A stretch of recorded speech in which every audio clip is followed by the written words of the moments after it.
Alors, dans ce chapitre, on va s'intéresser aux pointeurs. Les pointeurs. En fait, les pointeurs sont une notion, je peux dire, un peu délicate à appréhender, à assimiler en tant que débutant, je vous avoue. Et même, vous allez vous dire que quelle est en fait l'utilité des pointeurs? Est-ce qu'ils sont indispensables en langage C? Je vous dirais que oui, les pointeurs sont très indispensables. Et vous allez les utiliser souvent. D'accord? Et d'ailleurs, même pour vous témoigner son caractère indispensable, je vais vous poser un problème. Je vais écrire une fonction qui renvoie deux valeurs. N'est-ce pas qu'on a vu qu'une fonction ne peut renvoyer qu'une valeur à la fois, ou bien qu'elle ne renvoie rien, n'est-ce pas? Si une fonction renvoie une valeur, eh bien, comme ici, le cas, cette fonction renvoie un entier, n'est-ce pas? Donc, on met int, le nom de la fonction, et ainsi de suite. Ce type-là n'est rien d'autre que le type de retour, le type de la sortie. Et si cette fonction ne renvoie rien, on utilise void, n'est-ce pas, qui veut dire vide. Dans ce cas, cette fonction ne renvoie rien. Alors, si on veut que notre fonction renvoie deux valeurs, qu'est-ce que vous allez faire? Vous comptez me dire qu'on va mettre deux fois le return valeur 1, return valeur 2? Mais non, parce qu'on avait dit que tout ce qui est ignoré, tout ce qui est plutôt écrit après return, le premier return sera ignoré. Donc, le deuxième return sera ignoré ici. Si on met deux fois l'instruction return valeur 1, return valeur 2. Donc, c'est impossible. Une fonction ne peut pas renvoyer deux valeurs. Une fonction ne renvoie rien, soit elle renvoie une et une seule valeur à la fois. Alors, prenons un exemple. Je vais écrire une fonction à laquelle on envoie un nombre de minutes. Celle-ci renverrait le nombre d'heures et minutes correspondants. Ça veut dire quoi? Une fonction aura comme entrée le nombre de minutes. Et cette fonction maintenant fera une sortie, le nombre d'heures et le nombre de minutes. C'est-à-dire on va convertir un nombre de minutes en heures et minutes. Si on envoie 45, par exemple, la fonction renverra 0 heure et 45 minutes. Si on envoie 60, la fonction renverra 1 heure, 0 minutes. Si on envoie 90, la fonction renverra 1 heure et 30 minutes. Donc ici, notre fonction va renvoyer deux valeurs. Une, l'heure, et l'autre, les minutes. Voyez-vous? Donc, qu'est-ce qu'on va procéder? Bon, tentons de faire quelque chose. Supposons qu'on fait ça. Qu'est-ce qu'on a ici? Donc ça, vous avez déjà vu, ça c'est le prototype de la fonction découpe minute. Ce prototype-là nous permet tout simplement de positionner notre fonction avant ou bien en dessous de notre fonction, mais sinon on aurait une erreur. Et là, on a regroupé ça. On a regroupé l'entête, le prototype et la fonction, ainsi que la fonction main dans un même fichier, parce que bon, ce n'est pas un programme large. On a un programme qui appelle une seule fonction. Donc il n'y a pas de mal de mettre tout ça dans un fichier.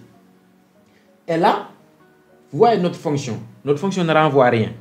Par contre, notre fonction renferme des variables heure et minute. Voyez-vous?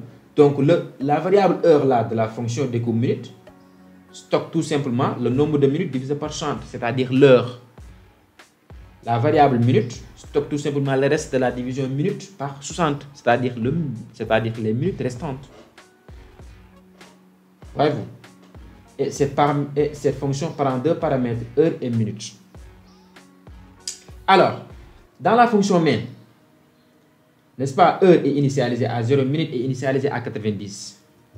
Donc, si on appelle notre fonction découpe minute et on lui donne comme paramètre heure et minute, c'est-à-dire 0 et 90, qu'est-ce qui va se passer au niveau de la fonction main, à l'intérieur de la fonction découpe minute plutôt? Tout se passe bien. Ici, on aura heure égale 90 divisé par 60, qui est égal à 1. Et là, minute égale 90 modulo 60, qui est égal à 30. Donc, à l'intérieur de la fonction main, tout se passe bien.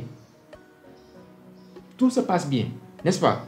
Je dirais plutôt à l'intérieur de la fonction découpe minute, tout se passe bien, n'est-ce pas? Maintenant, une fois arrivé ici, et on effectue printf pour afficher l'heure et minute, qu'est-ce qu'on aura? Sûrement, on n'aura pas 1 heure et 30 minutes. On n'aura pas 1 heure et 30 minutes, sûrement. Pourquoi? Parce qu'ici, ces variables-là sont des variables locales. Donc, une fois que l'on a exécuté la fonction, eh bien, ces variables-là seront supprimées de la mémoire. Donc, ici, on aura comme résultat 0 et 90 minutes. En fait, si on transmet les variables de notre fonction main à une fonction, comme ici, découpe minute, si on lui transmet heure et minute, en réalité, on n'a pas à transmettre vraiment la variable, mais plutôt une copie de la variable. C'est-à-dire on a transmis juste les valeurs de la variable et non pas la variable en tant que telle. Mais plutôt une copie de la variable. Donc, tout ce que la fonction découpe minute fait se répercutera sur les variables copiées et non pas sur les variables originales. Du coup, une fois appelé découpe minute, en lui donnant comme paramètre heure et minute, c'est-à-dire 0 et 90 minutes, certes, à l'intérieur de la méthode découpe minute, eh bien, heure a pris comme valeur 1 et minute a pris comme valeur 30. Mais une fois exécutée cette fonction-là, eh bien, ces variables-là seront détruites parce que c'est des variables locales. Ces variables ne sont accessibles qu'à l'intérieur de la fonction découpe minute. On ne peut pas y avoir accès depuis la fonction main. Non, non, non. Parce que c'est des variables locales. Donc ça, avec cette méthode, c'est impossible de résoudre ce problème. C'est impossible de résoudre ce problème.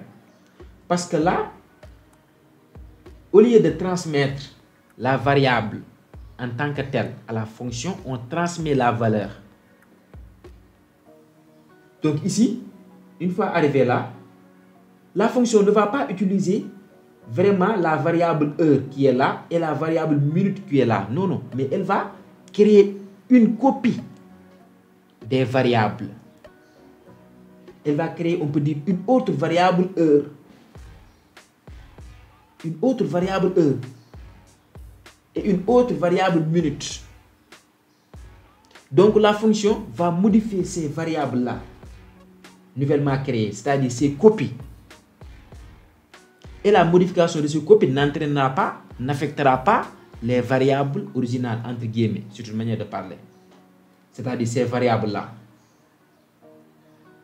Donc, si ces variables-là, à l'intérieur de la fonction découpe minute, changent de valeur, et ces variables-là ne changeront pas de valeur. À moins qu'il s'agisse de variables globales.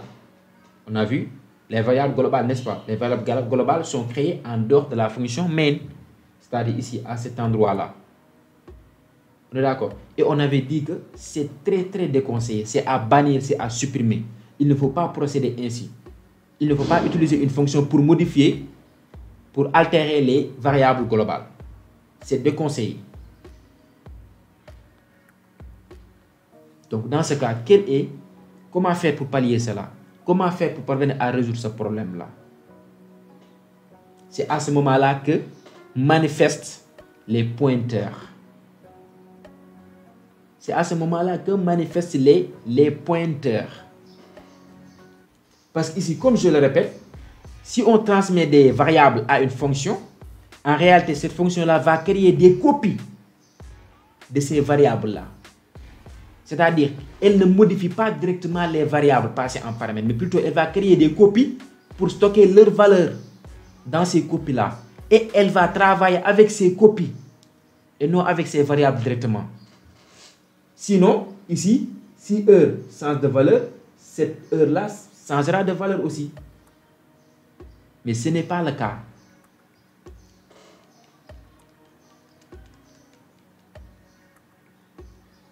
Donc, c'est ça en fait. C'est ça le problème. Une fonction travaille avec une copie des variables qu'on lui passe en paramètres et non avec les variables directement. Si on a créé une variable âge qui est égale à 10 et on passe cette variable-là à une fonction, cette fonction va créer une autre variable, une copie, et va stocker cette valeur-là 10. Et elle va travailler avec cette copie-là. Du coup, les modifications effectuées sur la variable copiée ne se répercutera pas sur la variable originale, entre guillemets. C'est ça le problème. Donc, cette méthode-là, ça ne résout pas le problème. Parce que le résultat, on aura toujours 0 heure et 90 minutes. Pourquoi? Parce que la valeur de heure là, cette variable ne change pas et celle-là ne change pas. Parce que cette méthode, cette fonction ne peut pas les changer. Parce que cette fonction ne travaille pas directement avec ces variables-là, mais plutôt avec des copies de ces variables-là. Est-ce que vous avez saisi? Continuons. Alors là, essayons de faire un petit rappel concernant la création de variables. N'est-ce pas? J'avais dit que si on crée une variable, ça veut dire quoi? Si on déclare une variable, ça veut dire quoi? Ça veut dire que l'ordinateur va réserver un espace mémoire, une case mémoire pour stocker cette variable-là. N'est-ce pas? Et chaque case mémoire est associée à une adresse. Et c'est grâce à cette adresse-là que l'on pourra accéder à cette valeur-là, à la valeur de la variable. N'est-ce pas? Voilà, c'est comme ça. Donc ici, on a assez de variables. Par exemple, on a la variable dont la valeur c'est 159. Et son adresse, c'est 0. Cette variable-là est stockée dans la case d'adresse 0. Cette variable 87 est stockée dans la case d'adresse 1. Et ainsi de suite, ainsi de suite. Donc, le numéro d'adresse commence par 0 jusqu'à des milliards et des milliards, ou des milliers de milliards. En tout cas, la capacité, la quantité d'adresses dépend tout simplement de la mémoire de votre ordinateur. De la mémoire vive, bien sûr, de votre ordinateur. Voyez-vous? Donc, si on crée une variable, par exemple, une variable âge, et on lui donne 10, l'ordinateur, qu'est-ce qu'il fait? Le système d'exploitation, qu'est-ce qu'il fait? Il va allouer un espace, une case, pour stocker cette variable-là, 10. Et chaque case a une adresse. C'est grâce à cette adresse-là que l'ordinateur va récupérer la valeur de l'âge qui est 10. Maintenant, c'est au compilateur de faire la correspondance entre la variable âge et l'adresse. Par exemple, on a créé une variable âge.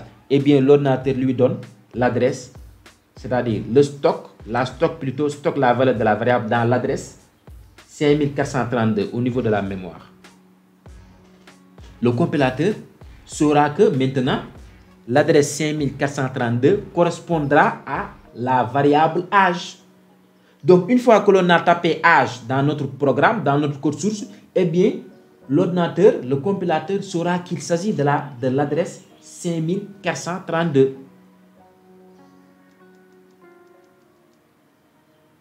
Vous avez saisi? Donc, si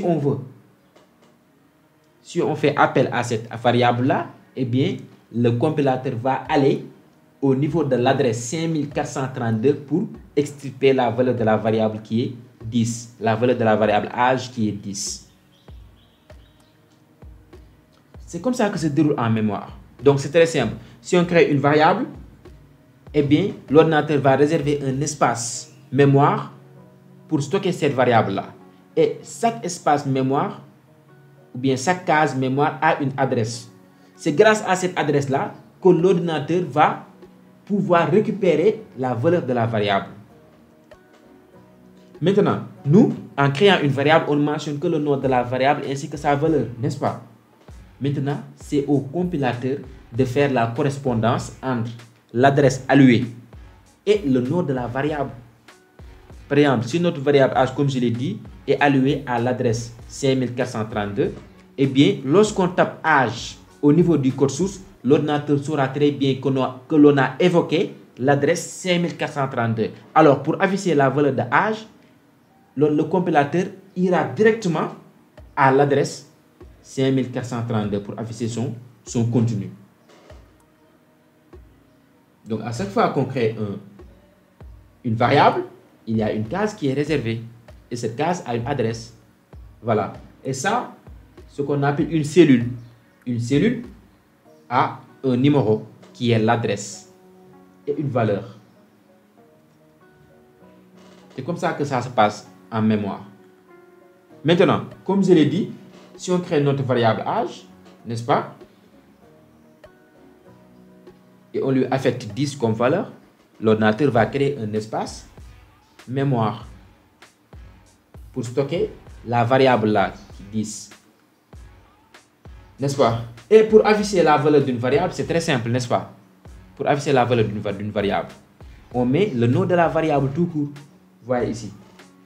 Le nom de la variable et le format. Le format dépend tout simplement du type de la variable. Si on va afficher donc la variable âge, l'ordinateur ou bien le compilateur va chercher tout simplement l'adresse qui est associée à la variable âge lors de sa création. Par exemple, 5432. Et il va aller à l'endroit 5432 pour afficher la valeur de cette variable-là, âge, qui est 10. On sait comment afficher la valeur d'une variable. On peut aussi afficher l'adresse d'une variable. Comment faire? On utilise comme format pourcentage P. P veut dire pointeur. Et là, on met le symbole E commercial et le nom de la variable. Vous vous souvenez avec l'usage de scanf. Scanf. Vous mettez le format entre guillemets, virgule, le symbole E commercial, l'âge, le nom de la variable. N'est-ce pas? Vous vous souvenez? Parce que tout simplement, scanf met directement la valeur saisie par l'utilisateur à l'adresse de la variable directement. Donc, pour avoir l'adresse de la variable, on utilise le symbole E commercial, le nom de la variable. Pour avoir la valeur de la variable, on met juste le nom de la variable. Et là, qu'est-ce qu'on a comme résultat? Cette valeur-là, ce nombre-là, cette adresse-là, qui est un système hexadécimal. Au 0x, vous voyez 0x. 0x, ça veut dire que ce nombre-là est un système hexadécimal. Si on veut le mettre en un système décimal, comme on a l'habitude de l'utiliser et de le faire, comme on a l'habitude de le voir, il faut mettre pourcentage D. Décimal, pourcentage D. Dans ce cas, on aura une valeur normale. Un entier, un nombre normal. Comme on a l'habitude de le voir. Voyez-vous? Donc ça, le résultat, si on utilise pourcentage P, c'est en hexadécimal. Si on veut qu'il soit en décimal, c'est-à-dire en entier, en nombre normal, on met pourcentage D. Pourcentage D. Mais il faut toujours mettre le E commercial as. Parce que ça fait référence à l'adresse et non la valeur de la variable. Je répète, âge, le nom de la variable tout court, renvoie la valeur de la variable. Le symbole E commercial, le nom de la variable, renvoie l'adresse de la variable. Alors, c'est ce que je viens de dire. Âge désigne la valeur de la variable. E commercial âge désigne l'adresse de la variable. Maintenant, quel est le but de tout ça? Connaître l'adresse de la variable, etc. Le but, c'est de préparer juste notre entrée à ce monde merveilleux qui est les pointeurs. Alors, voyons rapidement comment créer et initialiser un pointeur. Pour créer un pointeur, on met le type. Vous voyez ici, on a mis int, astérix, l'étoile, mon pointeur, c'est-à-dire le nom du pointeur. On peut mettre point virgule. Mais vu que je vous ai recommandé d'initialiser vos variables lors de leur déclaration, lors de leur création, donc ici, on va initialiser notre pointeur, pas avec 0, mais plutôt avec nul. Et il est recommandé de mettre nul en majuscule. Donc pour déclarer, pour créer un pointeur, on met tout simplement int, après astérix ou étoile, le nom du pointeur. On initialise à nul. Donc là, si on veut aussi, on peut mettre ce astérix là. Là, on a mis l'étoile, l'astérix, juste avant le nom du pointeur. Si on veut, on pourrait mettre l'astérix juste après le type. C'est ici. Juste après le type, on met int astérix, espace, le nom du pointeur. Mais cette manière de faire est à préférer. C'est-à-dire de mettre int, espace, l'astérix, nom du pointeur. de mettre l'astérisque ou l'étoile juste avant le nom du pointeur. C'est à préférer.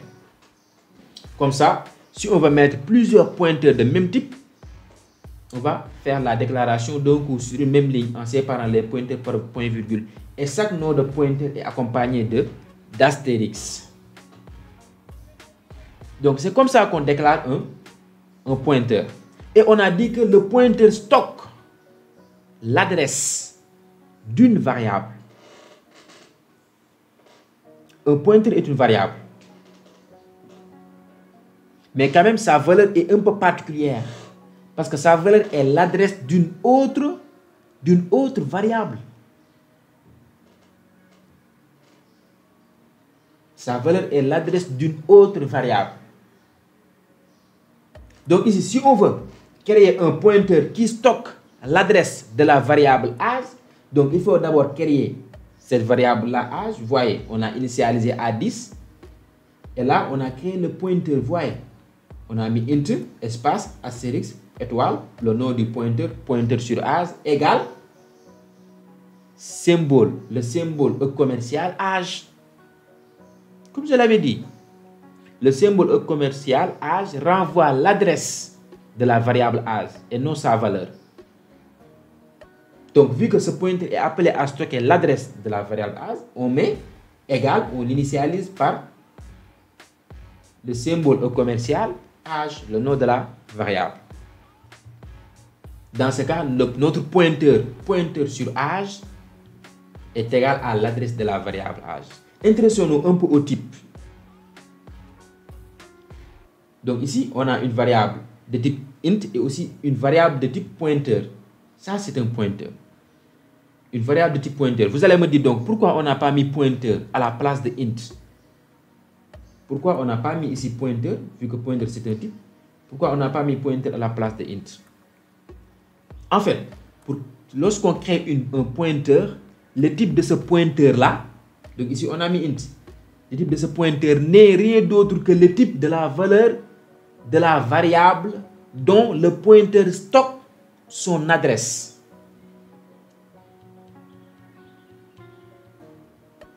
Le type du pointeur n'est rien d'autre que le type de la variable dont le pointeur contient son adresse. Vu que le pointeur contient l'adresse de âge, alors que âge est de type entier, alors le pointeur sera de type entier. Si l'âge était de type double, alors le pointeur sera de type double. Parce que le pointeur contiendra l'adresse de la variable âge, alors que la variable âge est de type double. Donc le type du pointeur sera de type double. Il ne faut surtout pas de mettre l'astérix, parce que ça dit qu'il s'agit d'un pointeur et non d'une variable ordinaire, comme on a l'habitude de le voir. Qu'il s'agit d'une variable pointeur, d'une variable de type pointeur. Il faut toujours mettre l'astérix juste avant le nom du pointeur. Donc en vocabulaire, on dit que le pointeur sur âge pointe sur la variable âge. En vocabulaire, c'est comme ça qu'on dit. Le pointeur sur âge pointe sur la variable âge. Ça veut dire quoi? Ce pointeur contient tout simplement l'adresse de la variable âge. Un pointeur est une variable. Pointeur sur âge est une variable comme âge est une variable. Mais c'est juste que la valeur de pointeur sur âge est un peu particulière parce qu'elle stocke l'adresse d'une autre variable. Et lorsqu'on crée un pointeur, ce qui se passe dans la mémoire, c'est pareil à ce qui se passe lorsqu'on crée une variable simple, comme ici âge. Parce que si on crée une variable, qu'importe une variable ordinaire ou bien une variable pointeur, de type pointeur, l'ordinateur va réserver une case mémoire pour stocker la valeur de cette variable-là. Eh bien, cette case-là a aussi une adresse. Parce que c'est grâce à cette adresse qu'on peut accéder à la valeur de la variable. C'est pareil. Donc ici, Une fois arrivé à cette ligne, l'ordinateur va créer un espace mémoire, va allouer un espace mémoire pour stocker la variable âge, pour stocker 10. Et cette variable-là a une adresse. L'adresse à travers laquelle on accède à la valeur de la variable âge qui est 10. Eh bien, ici, on a créé une autre variable. Voyez-vous, on a créé une autre variable, mais cette fois, c'est de type pointeur. Donc aussi, on a réservé une autre case mémoire, un autre espace mémoire pour stocker la valeur de cette variable-là, qui est un peu particulière, qui est l'adresse. La valeur de la variable pointeur, c'est une adresse.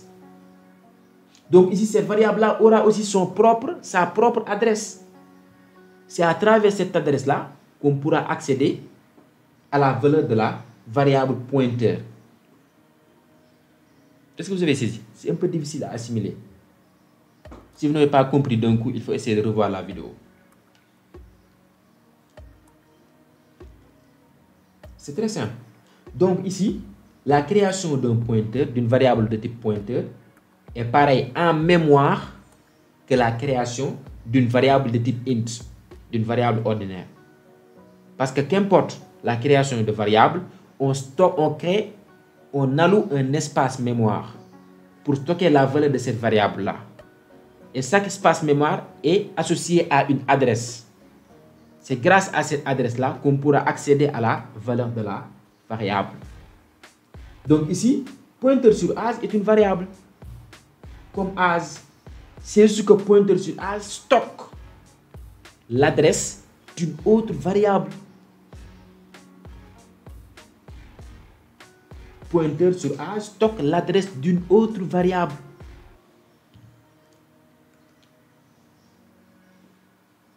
Peut-être ce schéma-là va vous aider à comprendre ce que je viens de dire. Voyez. Donc ici, on a créé notre variable âge. Donc en mémoire, cette variable-là est attribuée à l'adresse 172 500. C'est-à-dire la valeur de cette variable est stockée à l'adresse 172 500. Voyez ici, adresse 172 500. La valeur c'est 10. Et le pointeur sur âge, on a créé aussi un autre espace mémoire, dont son adresse est 3. Et sa valeur, voyez, la valeur de ce pointeur-là n'est rien d'autre que l'adresse de la variable âge. Parce que ce pointeur pointe sur la variable âge. Voyez. Donc ici, c'est du pur hasard.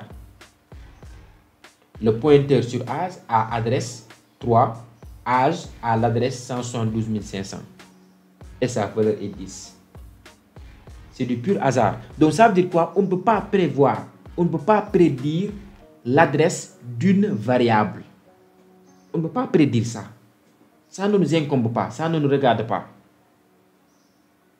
On ne peut pas prédire que notre variable créée sera dans telle adresse. On ne peut pas prédire ça.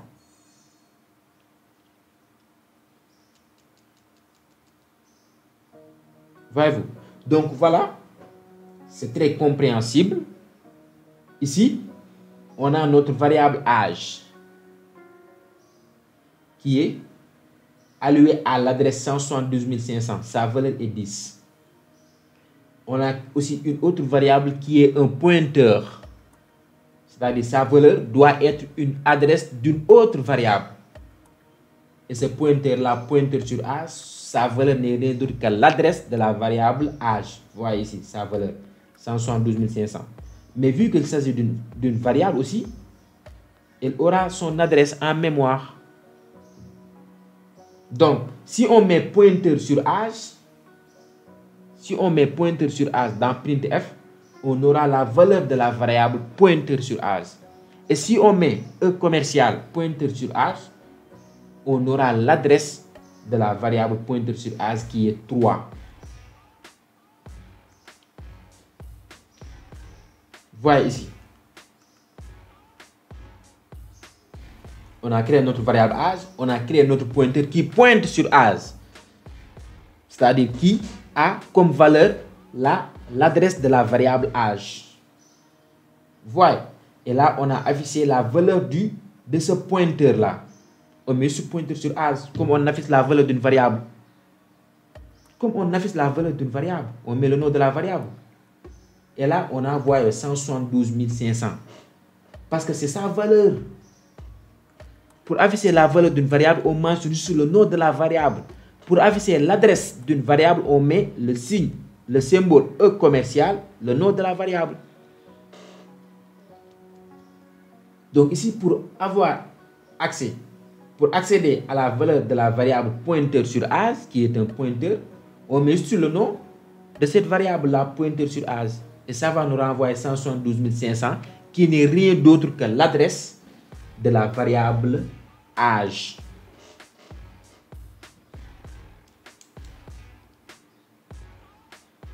Maintenant, vous allez me dire que, vu que le pointeur stocke l'adresse, le pointeur sur âge stocke l'adresse de la variable âge. Maintenant, comment faire pour avoir la valeur de la variable âge à travers ce pointeur sur âge? Je répète, n'est-ce pas, pour afficher le contenu d'une variable, on se sert de son adresse. Vu que ici le pointeur sur âge contient l'adresse de la variable âge, maintenant comment faire pour afficher la valeur de la variable âge, c'est-à-dire 10, à partir de ce pointeur-là, pointeur sur âge? Comment faire? Eh bien, en mettant tout simplement le astérisque ici, juste avant le nom de la variable. Et vous verrez, qu'est-ce que vous voyez? On a 10 comme résultat, qui n'est rien d'autre que la valeur de la variable âge, sur laquelle se pointe notre pointeur sur âge. Donc, pour afficher la valeur d'une variable sur laquelle pointe un pointeur, à travers ce pointeur-là, on met juste le astérisque. On met juste le astérisque, le nom du pointeur. On met sur le astérisque le nom du pointeur. Pointeur sur âge. Donc, astérisque pointeur sur âge revient à écrire âge tout court. Âge.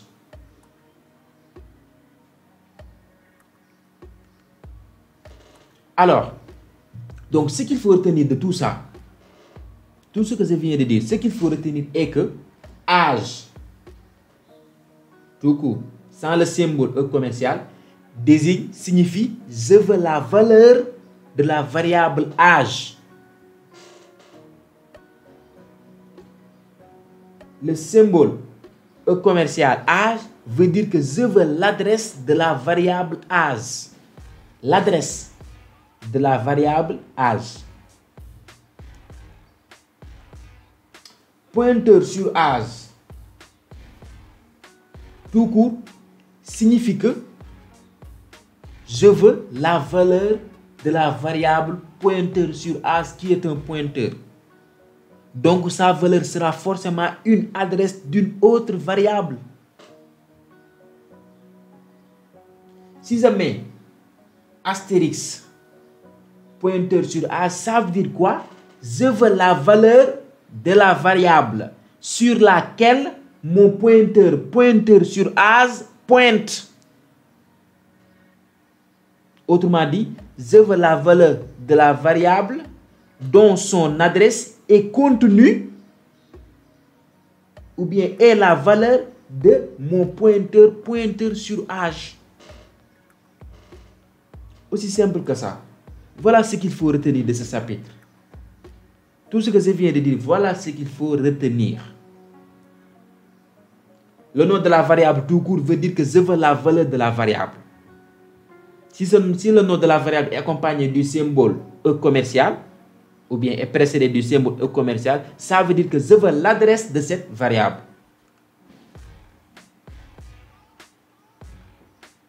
Si la variable est de type pointeur, le nom de la variable tout court veut dire que je veux aussi la valeur de la variable. Et cette valeur-là est une adresse d'une autre variable.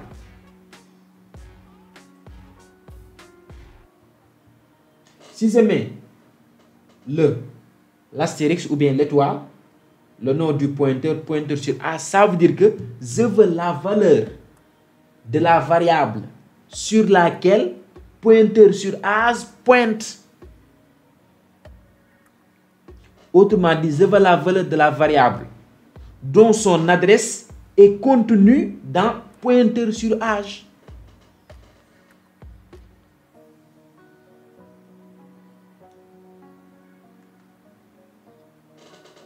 Pour matérialiser ça en schéma, voyez ici. Donc là, si on met pointeur sur âge, ça renvoie la valeur de la variable pointeur sur âge, qui est un pointeur, n'est-ce pas?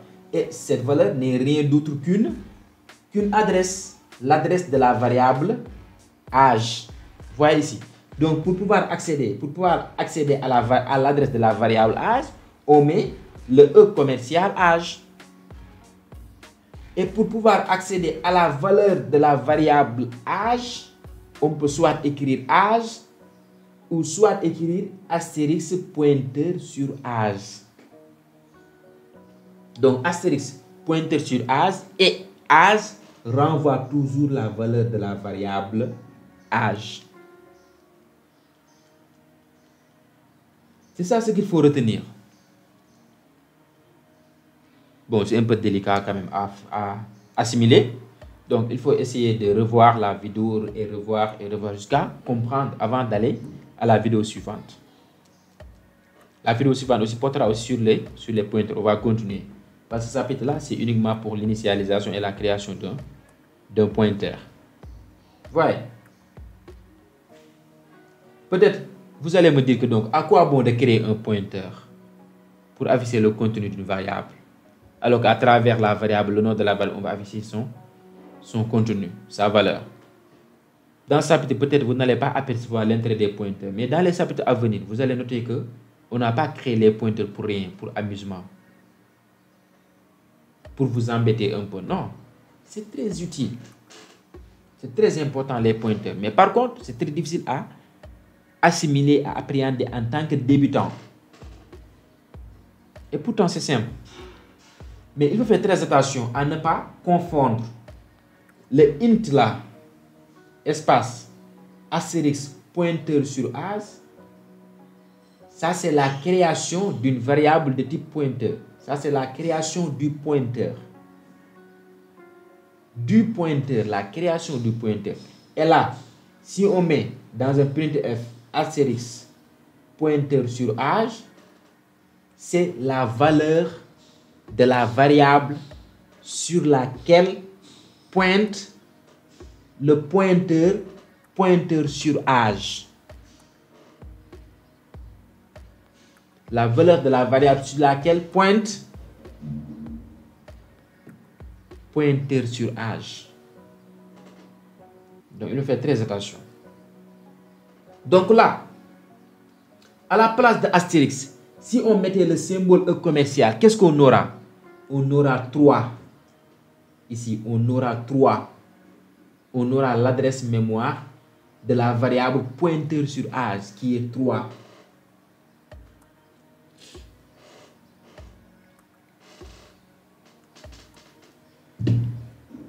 Donc, c'est tout pour ce chapitre. C'est un chapitre un peu délicat, j'avoue. Pourtant, c'est très facile. Avec l'habitude, vous allez apercevoir que c'est très facile. Donc, ce qu'il faut retenir, je l'ai déjà dit. Ce qu'il faut retenir, je l'ai déjà dit. Et un pointeur n'est rien d'autre qu'une variable. Donc, si on crée un pointeur, c'est comme si on crée une autre variable. Donc, ça va se passer identiquement à lorsqu'on crée une variable simple. On va réserver une case mémoire pour stocker la valeur de cette variable-là. Mais la valeur de la variable pointeur est un peu différente et un peu particulière parce qu'elle stocke, parce qu'elle est l'adresse d'une autre variable. Donc, on crée un pointeur juste pour stocker l'adresse d'une autre variable. Et après, vous allez apercevoir, remarquer son utilité. Pourquoi on crée une variable pour stocker l'adresse d'une autre variable? Pourquoi on fait ça? Vous allez apercevoir, Inch'Allah, son importance dans le chapitre à venir. Donc, c'était tout pour cette vidéo. Merci.